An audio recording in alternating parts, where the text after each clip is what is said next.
What is this? Let's plug it in and see what happens.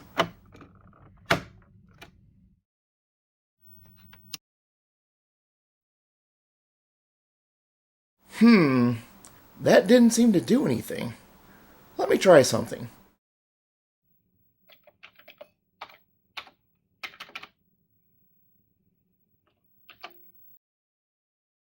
Whoa! Now we're talking.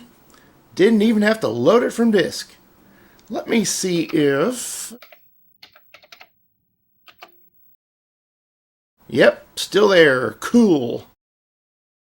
So what kind of wizardry is going on here, you ask? Before getting on with the meat of this video, I want to briefly discuss a new feature for Vision Basic that wasn't showcased in my last video. What you're seeing here is not a cartridge with Vision Basic etched into ROM. Instead, this is a plain old GeoRAM cartridge clone, but it's got a battery inside to keep the RAM from being wiped out when you turn off the computer and unplug the cartridge. These modern clones of GeoRAM often go by the name NeoRAM, and there's also a variant called CleoRAM, and there could be still others that I don't know about. I had a customer a while back who wanted to see if I could put Vision Basic on cartridge, and well, now it's a reality.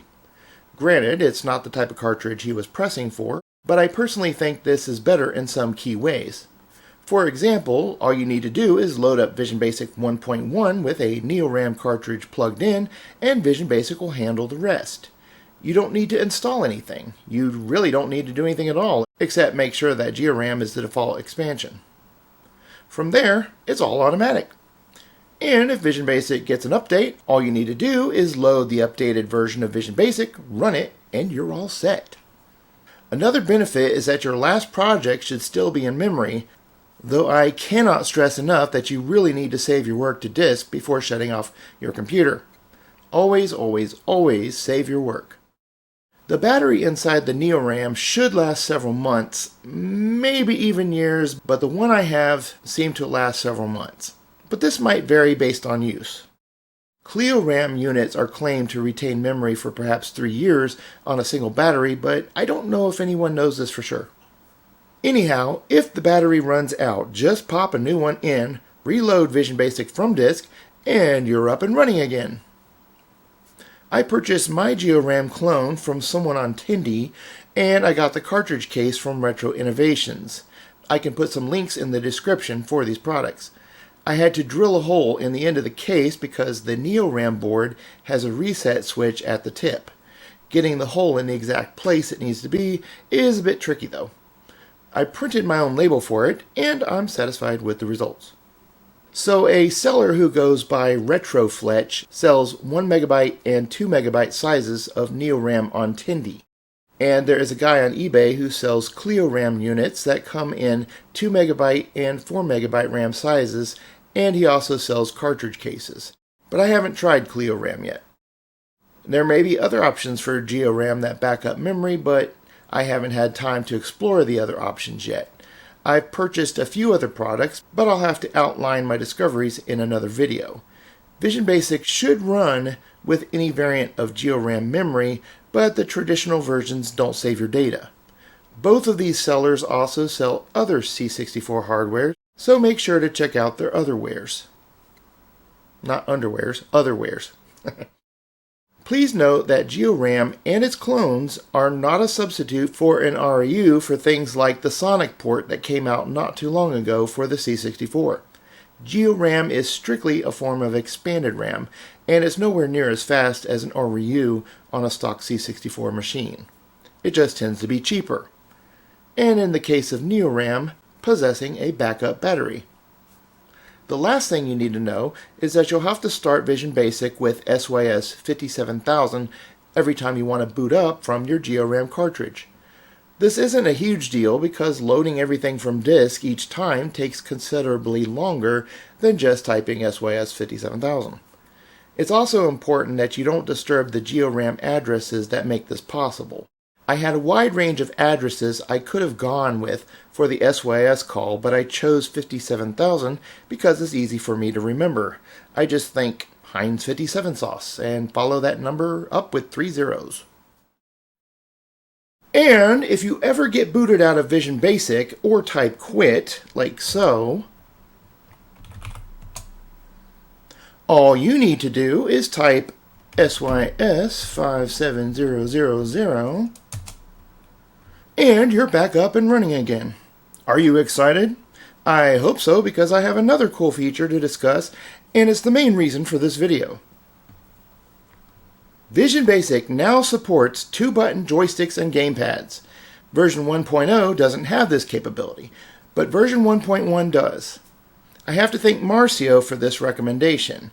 Where I spend most of my time programming on my C64, it's easy to overlook the kinds of things that are important to gamers, like Marcio. He's contributed a huge lot to this video, but I think he'd prefer to remain modest about that. He seems to have a deep passion for the Commodore community as a whole, and I'm grateful for his assistance. Now, for the rest of this video, I'm going to use the term game controller to include both joysticks and gamepads. 2-button controllers are perfectly emulated in current versions of Vice, as well as the C64 Mini and Maxi devices. But before we talk about how to read the extra buttons in Vision Basic, I'd like to spend a few minutes discussing some of the history and technical details behind this aspect of C64 gaming. As we all know, the Commodore 64 was a huge commercial success, having sold at least 13 million units during its 12-year production run. In fact, the C64 is hailed as being the best-selling home computer of all time.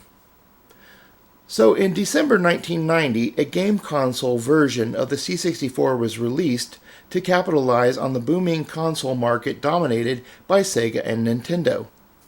It was called the Commodore 64 GS, with the letters for GS standing for Game System. But this machine was only ever released in Europe.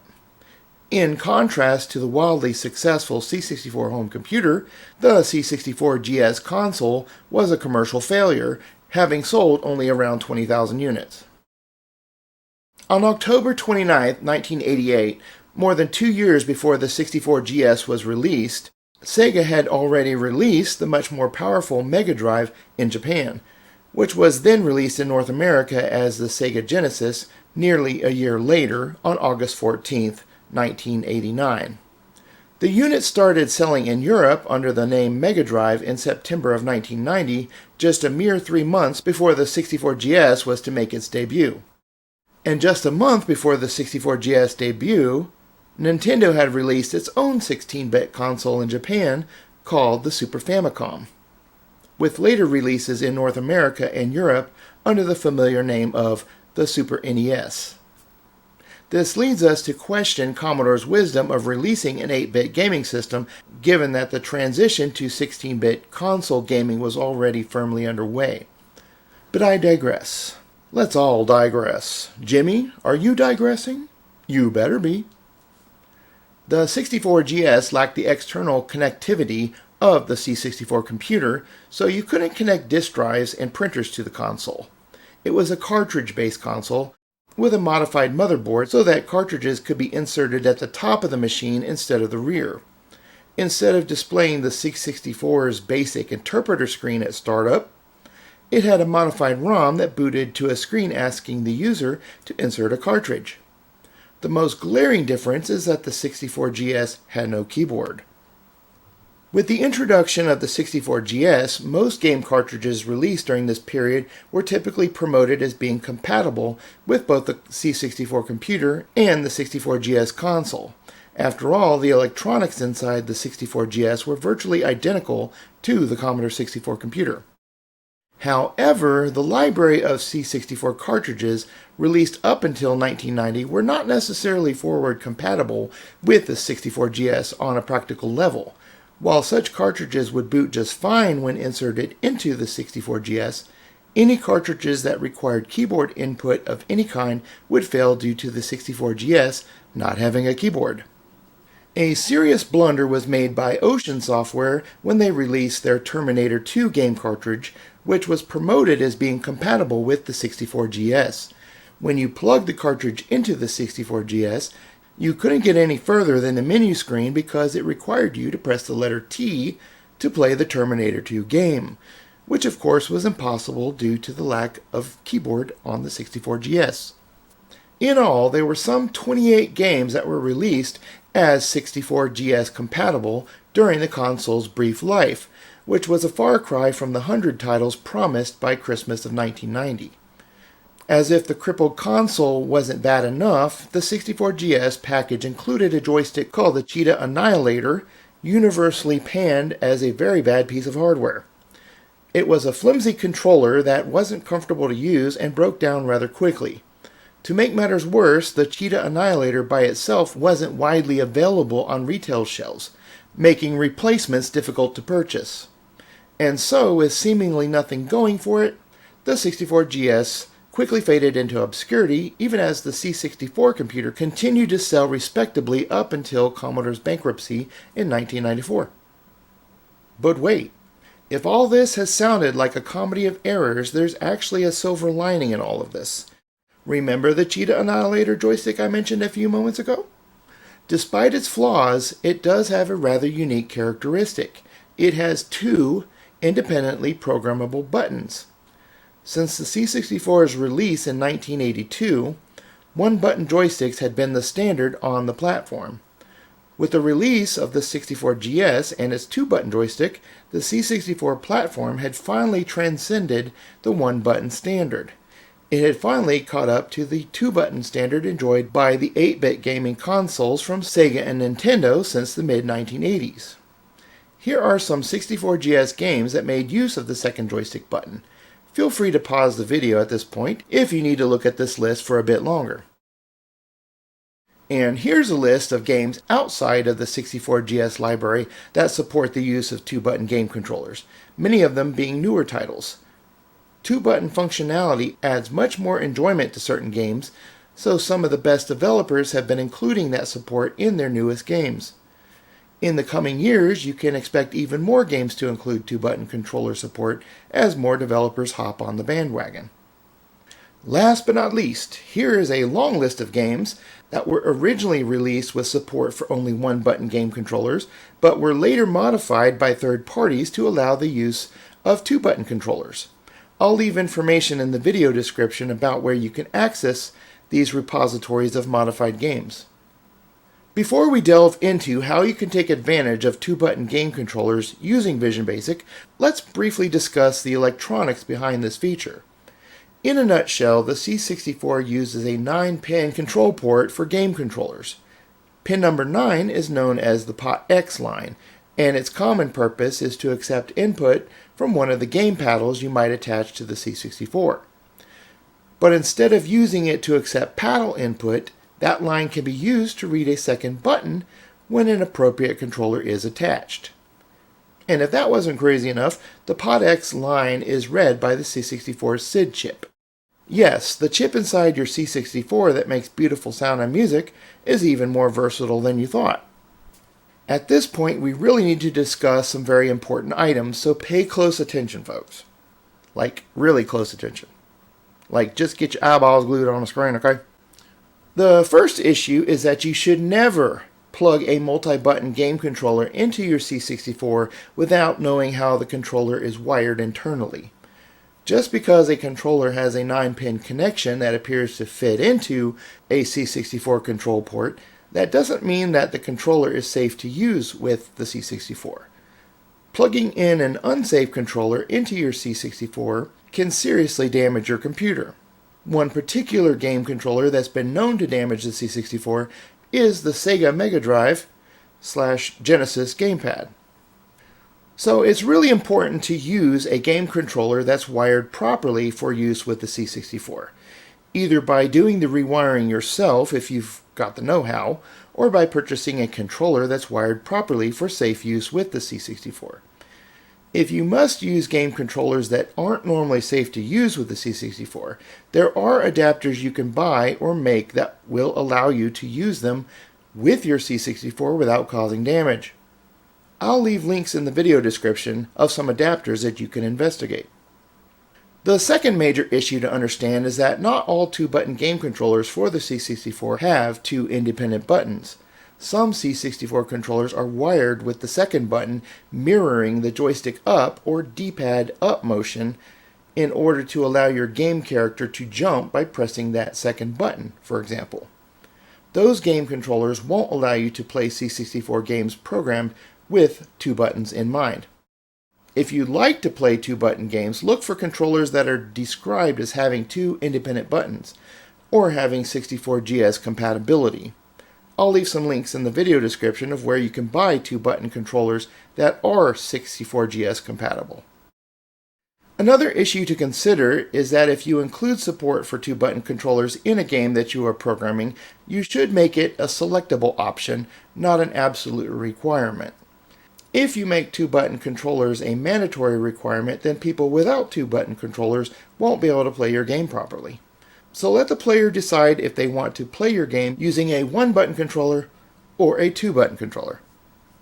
You typically present the player with these two choices within the options menu of your game. To accommodate players who are using a one-button controller, program your game with the usual approach of using the spacebar or another key as a secondary action button. Okay, now that we've discussed the historical and technical aspects, let's get to the fun part. Two-button controller programming in Vision Basic.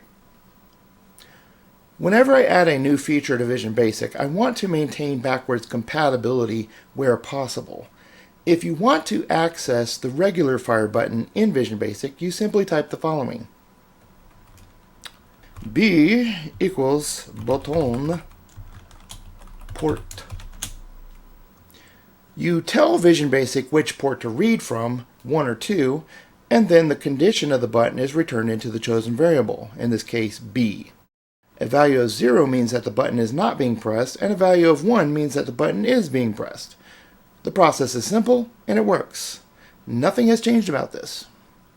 Now, I could have created a separate function for reading the second button, or you could simply read the paddle ports to see if the second button has been pressed, but I took things a different direction.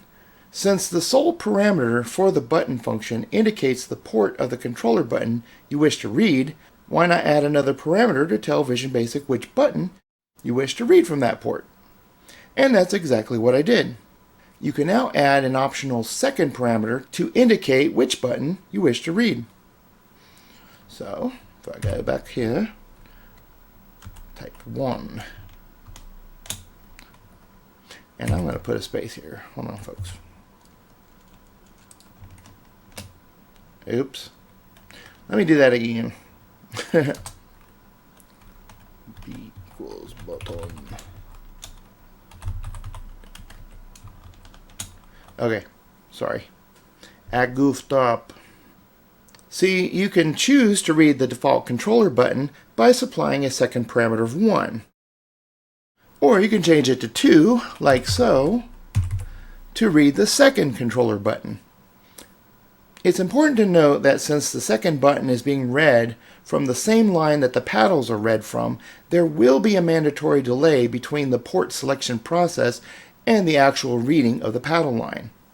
If you watched my last video, you'll remember that Vision Basic waits for 16 raster lines to pass before reading the line. And again, you can supply your own delay to perform a more productive task so that your program or game isn't sitting idle and wasting precious cycles. Now, by this point, you might have wet your pants when I announced that Vision Basic now supports reading a second controller button. And as they say in the commercials, I'm inclined to say, but wait, there's more. Don't change your underwear yet. Vision Basic also supports reading a third controller button. Now, this feature is only for controllers that possess a readable third button, but these things aren't difficult to find. The C64 Mini and Maxi both have a joystick provided that has a third button that can be read. And I purchased 2 controllers online that also possess a readable third button. This third button also involves checking the paddle lines for a button press, so the delay mentioned earlier also applies to reading the condition of the third button. But if you read for buttons 2 and 3 in succession, only one delay will be issued. So to read the condition of this third button, all you need to do is to change the second parameter to a value of 3. Like so. It's that simple. Okay, now you can change your underwear. In a previous video, you may have seen my Herald game in action. Well, Herald can have 2 weapons at his disposal, but there's only one button to unleash them with. By default, if you possess hairballs and mousetraps, the hairballs are discharged first and then the mousetraps. But with 2-button support, he can now discharge whichever he wants. I opted not to substitute a key press to discharge mousetraps for people with 1-button controllers because I think that would just be awkward. They'll still be accessible after the hairballs are used up. And I'll show you right here and run this game. I'm going to skip past a lot of stuff here, so there will be an edit of sorts. And you shall be joining me on the second screen of the game.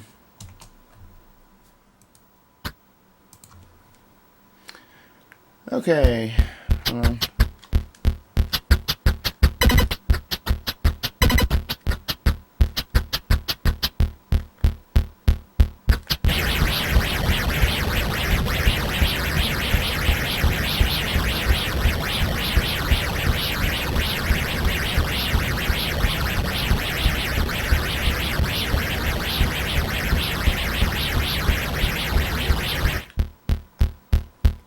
Okay, just to demonstrate, we can lay a mousetrap with the A button.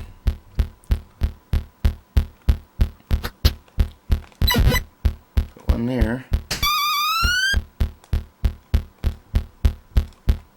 And we can use the our other button to do a hairball.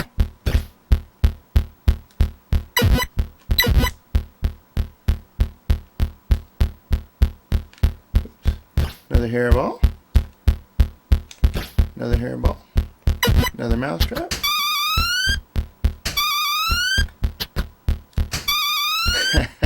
and I'll fire off the last hairball. And so as you can see, two button joysticks work here now. Okay, let's move on. And in yet another video, I demonstrated a smooth scrolling game, more of a work in progress that I may or may not ever get to finish. Marcio suggested that I could employ the second button in the game to launch a smart bomb. I decided to add a cool sound effect for the smart bombs, and then I just added some simpler laser firing sounds and simple explosion sounds for laser strikes and mine collisions. I really just need to get this video done, so I didn't want to spend too much time jazzing things up. There's also a glitch with the enemy lasers where the wrong shape is sometimes used, but again, this is just meant to be a demonstration, and I just need to get this video done. Anyhow, just so to demonstrate, I will magically load up and transport us to this game. You will not notice a thing, hopefully. Alright, I just want to make a statement here that the lasers could use some variation in pitch, but the explosion sounds are really simple to do and they will suffice. But again, I just wanted to get this game out here, or get this video out here, so here we go. Yeah, I'm trying to talk and do all this at the same time, so yeah. As soon as I quit dying, that would be nice.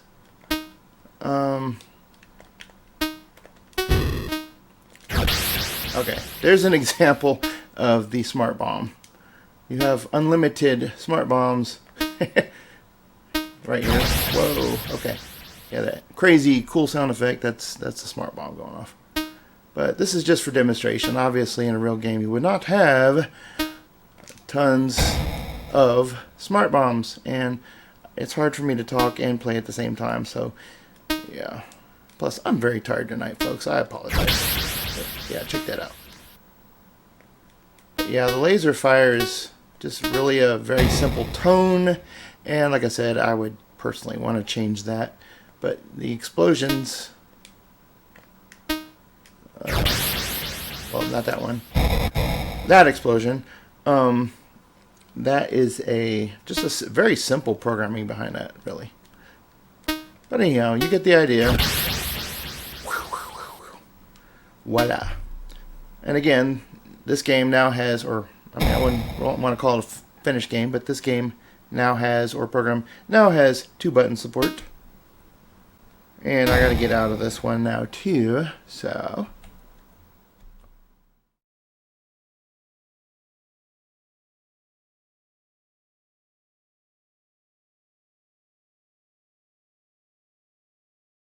And finally, for a 3-button example, Marcio sent me this demo using graphics from The Way of the Exploding Fist. He put it all together himself, and I'm pretty impressed. A lot of work and time have been put into it, so I certainly appreciate this. Anyhow, to demonstrate, using our multi-button controller here, press the regular button for a punch. I'm going to provide the sound effects. And then button 2, we'll do a kick. Yeah, it's like got that old man grunting sound. Okay. Actually, I don't know what noises you're supposed to make. And finally, with the 3rd button, you press. He's got the superpower, the fireball.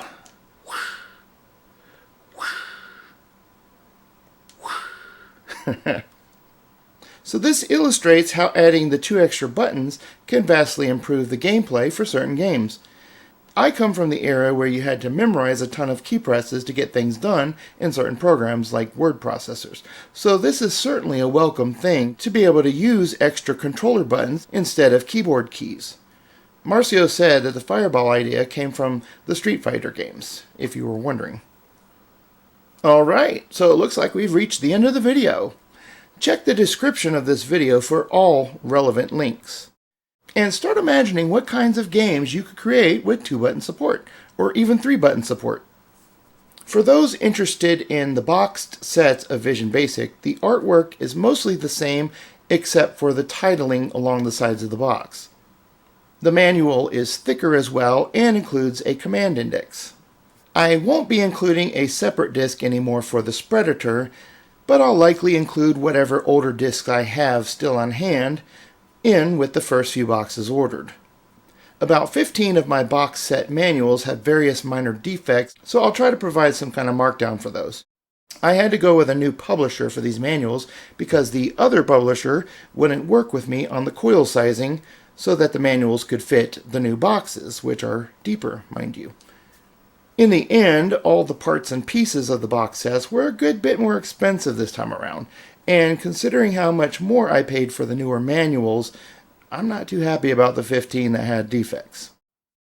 And if you buy one of the manuals that get printed and shipped direct by my original publisher, they are updated with the new information but will not include the section for the Spredator.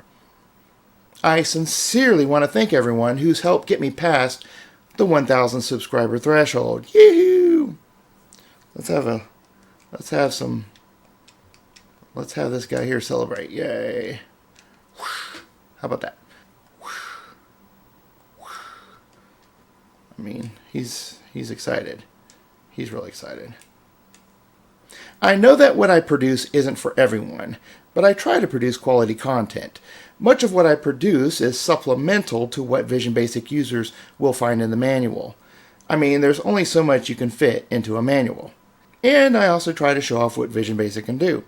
But I also try to squeeze in tips for regular Basic users as well in some of my videos. So that's kind of what these videos are all about. Hopefully I can get back to making videos more regularly. But I will be working on improvements for the upcoming Vision Basic 1.2 as well. Anyhow, as usual, I thank you all for watching. Please like, please share, and definitely subscribe for more similar content. And make sure to visit visionbasic.net.